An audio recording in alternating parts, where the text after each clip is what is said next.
We could talk about all these things, but the biggest news on this St. Patrick's Day, Tuesday, March 17th, 2020, comes from a social media post where reality was smacked in the face of the New England Patriots fan base. A reality that the future in your football world might not be as bright as it once has been for 20 years. Now, we all kind of knew this was potentially going to come. The conversation on this show varied from, there's no way he'll troll for this long and leave. This could be received worse than the decision. Then it went to the fact that, no, he's staying. He has to stay. Now we're at this point. And then things started happening. We're like, he's gone. Hey, Tom Brady is gone. And then as we move forward, we all kind of came to this realization that he was gone. And then in the first weekend of free agency and tampering period, it was always like Tom Brady might not be able to go anywhere other than the New England Patriots because the market is drying out. And then after a meeting at a craft house, Tom Brady and he sat and chatted. This morning on his social medias, Tom Brady basically said, hey, been fun, I'm out, see ya. To the New England Patriots fan base in a very long, grateful fashion, right? He talks about how he's been there for 20 years and the team has achieved so much success in his relationships that he's built and how he loves everybody, which, by the way, I respect the fact that he put that all out there because this has been directly about Tom Brady for a long time, where I think Tom Brady has tried to lift up his others and his teammates and things like that in the past. I think that is something that Tom Brady has done, but it's always to talk about Tom Brady because he's a quarterback with 6 Super Bowl rings. And in his long message, I mean, this was a diatribe. This was a couple of scrollers. The people had to zoom in on these photos to read them on Instagram. That's how long it was written. He just says, listen, I'm moving on. I am not done playing football, but I am gone from the Patriots. And now this is the reality for New England Patriots fans. The ones that held on hope through everything. The ones who have been able to celebrate 6 different Super Bowl parades, like the happiest of times. The ones that have been envied by basically every other NFL fan base for the last 20 years. The ones who have, had to face so much hatred because of how arrogant you guys were about winning all the time. Now that fan base is looking at a future that does not look anything like what it had looked like for a long time. Unless you have 100% faith that Bill Belichick's the greatest coach of all time, I mean, this Tom Brady leaving thing becoming a reality must be tough. So to ask to get a little, temperature gauge on the New England Patriots fan base, we have a kid who, we just talked about this a little bit ago because we were watching him go into the bathroom by himself. He had to wash his face off. I think he was crying. I think he was potentially crying. He had to wash his face off when this happened. He yelled very loudly whenever the news came across the television. This kid, we've known him for a couple years now. There's nothing he cares about anywhere near what he cares about the New England Patriots. Not even close. Nothing. He lives in a shanty he calls the pub that he absolutely loves. If that thing was to burn down and the Patriots franchise was to burn down, he would not even think about peeing on the pub. He would go directly to the Patriots and save them. This kid loves the New England Patriots. He's been to a Super Bowl. He's gone to some games. He's 24 years old, so literally his entire life, all he has known in the greatest league in the world is just dominance over other people. He celebrated plenty of nights whenever teams that I was on will get killed by the Patriots. Absolutely killed. He probably laughed in my face whenever we had the worst potentially worst football play of all time against the Patriots in another loss. This kid has lived and died with the New England Patriots. And his reaction this morning to Tom Brady leaving, I think probably echoes all of Boston and all of New England and all of Patriots Nation. Connor, how we doing, bub? Look, Patriots Nation is always going to love Tom Brady. I love Tom Brady. This is such a professional quote right now. But with that being said, okay, the first Super Bowl was Vinatieri.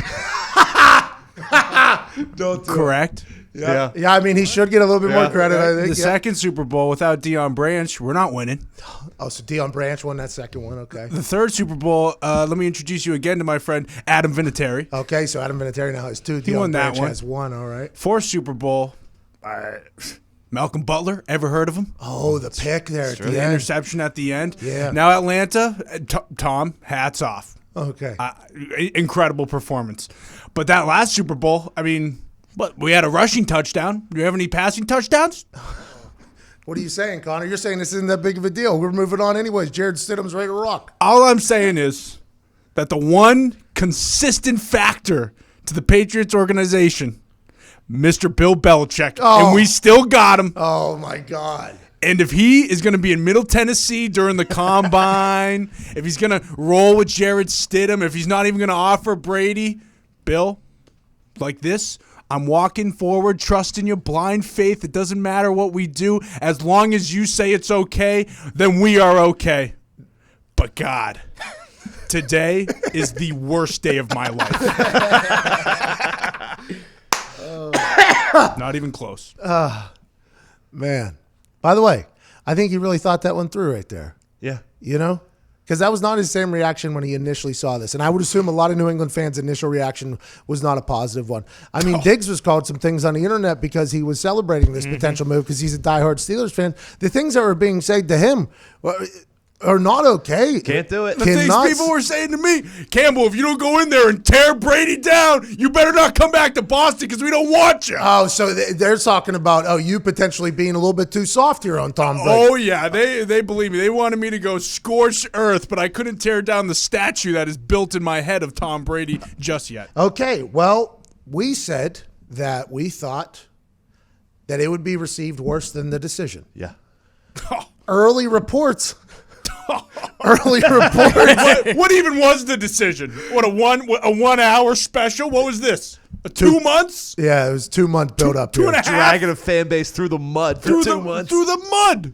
And we're saying 2.5. That's from the Super. This is really, 3.5 months? You know what? This is a year. This just could have been even longer than 3.5 months. He did say he wanted to be a free agent at the beginning of the year. He said he wanted to control his own destiny. But is that his fault that the business that he was probably hoping that would stay behind closed doors came out publicly? You know, he probably told old Robert Kraft, hey, I need out of here. I can't do this anymore. I'd like to try the free agency, see what it's like other places. I want to be a free agent or whatever. He made that decision is what everybody said. And then that got leaked to the public. What's Tom supposed to do after that is, I don't want to be here anymore. He couldn't do that. I mean, this has been a year-long play, though. Those post-game press conferences, I mean, the team, and then man, it's been awesome. And we got the toughest schedule now. The AFC East finally gets a little good, and then all of a sudden, old Tommy Brady's kind of shying away from a decent AFC East, from the hardest schedule in the NFL. I mean, you don't feel that way. Maybe with age, Brady, he got a little soft. I don't know. Just from what I'm seeing. Couldn't agree more. Hey, this is a wild time. You hear these Patriots fans? They'll turn their back on you. This is every fan base, by the way, though. If you have this much success and then Andrew Luck, I mean, it was only, being serious, it was only a few hundred people probably in the entire city that were booing Andrew Luck whenever he walked away 10 days before the season started. And that obviously was a sentiment had by a lot of the fans, obviously. But, boy, I bet you there's some people that are not happy with Andrew Luck still to this day. And Andrew literally played through, I think 5 surgeries or something like that in 4 years. He had internal bleeding, I think, at one point or something. His shoulder was broken. And everybody's like, to hell with him, bum, get him out of here. We had Peyton, we got to get him out of here. That's what some people, not all people. But if you win 6 Super Bowls and have 20 years together, and then towards the end it gets in an interesting situation like it has, I mean, this is insane. The pain will heal, and they will come back around and celebrate Tom's career. When he retires, it's 5 years from now. Yeah. It's probably when he goes into the Hall. They'll claim Tom Brady again. Like when Vinatieri, I've said this on numerous occasions, when Vinatieri would go back up there, the things that would be said to Adam Vinatieri during the game from those fans, I was like, oh my God. Jogging on, though, some people would give him hey, Vinny, welcome back or whatever. But as soon as any actual activity started, boy, it was tough. That's why I think I don't know if he's going to go to Miami. Because if he goes to Miami, he has to go into Foxborough at least once. And the Pats fans love to cheer for him, but boy, they love booing. They love booing even more. Scared? You think Tom's scared? He's scared of the I just don't know if schedule. you'd sign up for that. Do you know what their fans are like? Their fans are good fans. It doesn't get talked about a lot because of how good their team is. It's just kind of expected because of how arrogant. But they are a rowdy bunch in there. I mean, their fans are a rowdy bunch in there. And it's not like some places are they're loud, but they're like, go team, block that kick, like that type of corny stuff. Not New England fans. No, New England fans are trying to. They're trying to tear you down. They're trying to affect your well-being mentally whenever they're talking to you. It's awesome. Like that's the type of. Baltimore was the same way. Houston was like that. There's some places that are just insane. I couldn't imagine Tom being like, "Yeah, I want to go in there," or maybe he does. By the way, maybe that is something that he wants. I haven't even thought about he that. Wants Bill. Maybe he's like, "Yeah, I want to go in there once a year." That guy made a living and a career out of going into opposing hostile stadiums and ripping fans' hearts out. He did love it too. He's like one of those guys who enjoys it. Jogs down the field too, everywhere he goes. Let's go. Oh yeah. Hey, by the way, he's gonna be doing that in another jersey. That's tough. Don't you think? And if it's like the Peyton Manning leaving, all they'll show on ESPN is him in whatever jersey he goes to next. Not even in the Patriots stuff. Now on the internet, I know you can find photos of Peyton wearing Colts stuff, and it might have been back. It might be back to him wearing Colts stuff on TV. But there for a little bit, the only thing they would show after he retired was him in a Denver Broncos jersey because he won a Super Bowl there. He broke some records there. Tom Brady's going to break a lot of all-time passing records and stuff at another place. He's going to probably win another Super Bowl somewhere else. I mean, it's going to be an insane. Whenever people, I'm going to be intrigued to see how his entire legacy is talked about. Because what if he goes and loses? Then it's a whole different story. Would hate to see that. I don't think he's going to. By the way, I think wherever he's going to a place that's going to be prime for success. But if he does, boy, it's going to add even more to the New England Patriots fans. The real question at this point is when he gets enshrined in the Hall of Fame, is he going to go in as like a Buccaneer or as a as a Patriot? Where is he going to go? That's the question. That doesn't matter in NFL. No, I know. But, Vinatieri always had to answer that question. And Vinatieri, like I could tell, he didn't mind people asking the question because there was them talking about him going to the Hall of Fame, which is pretty awesome. But every single time he'd be like, I don't think I have to decide in football. Maybe in baseball or something you have to. Like every time he try to say that subtly to the people, like just do a little research. Just try to do a little. But if Vinny, I was like, I didn't know that. Like I told Vinny, I was like, I didn't, because the person asked the question and he laughed it off and he said, you don't have to do it in football. And I was like, really? You don't? I thought for sure you would have to make a decision. He was like, no, you don't have to in football. Why do players always sign one-day contracts then to retire with the team? If that's just different? Yeah, I don't know. I have no idea. Honestly, I don't know. Because a lot of guys that don't go to Hall of Fame do that too. Yeah. I think it's just because maybe they want to let people know this is how they'd want to be remembered. Yeah. I'm not 100% sure.